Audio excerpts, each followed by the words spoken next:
So this really interesting distinction that's being so this really interesting distinction to make between the kind of content that we consume that's I think really relevant to what I've been talking about for the past couple days.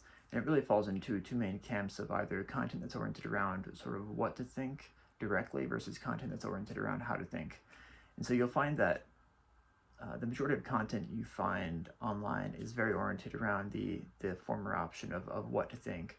But it really leads to no understanding personally of how to reach conclusions. It just gives you the ability to copy and paste somebody else's conclusions, but have no real control over the direction you're going or how to mimic the results you might get from following somebody else's footsteps. And so the biggest problem with this style of content is that it really gives you no control over the outcome. And, maybe you're right one time by following somebody and you're right another time, but you don't ever have any ability to replicate that on your own accord.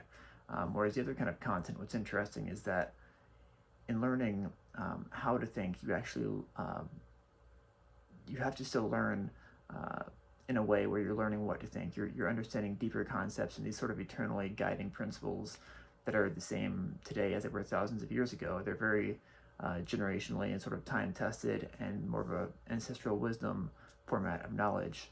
But what you'll find is that even though you're still learning what to think, there's a different sort of approach and intention behind the content that you're consuming and the information you're learning, right? Rather than being momentary and temporary and just very applicable in the moment now, it's concepts and principles that will give you the ability to assess and analyze all kinds of problems throughout your life in a different, more beneficial and constructive way.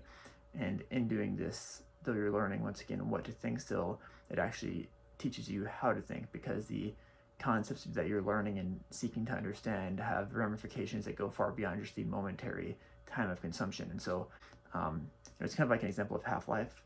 And so in this example, the half-life of this sort of more eternally grounded knowledge is much, much greater than the half-life of content that is momentary and very temporary. So it's a super important distinction to make, I think, and it's very interesting as well, just to kind of be more aware of what you can do to when you're consuming content and looking for content, to consume things that are much more oriented towards helping you better equip yourself in the long run to not only be able to learn skills, but to apply different principles that are tested by generations before us to solve problems and make better decisions for yourself. So that's all I've got for today. I hope you find that interesting like I do, and hopefully that helps you, give you something to think about and maybe apply as well to your life. So yeah, thanks for watching. See you next time.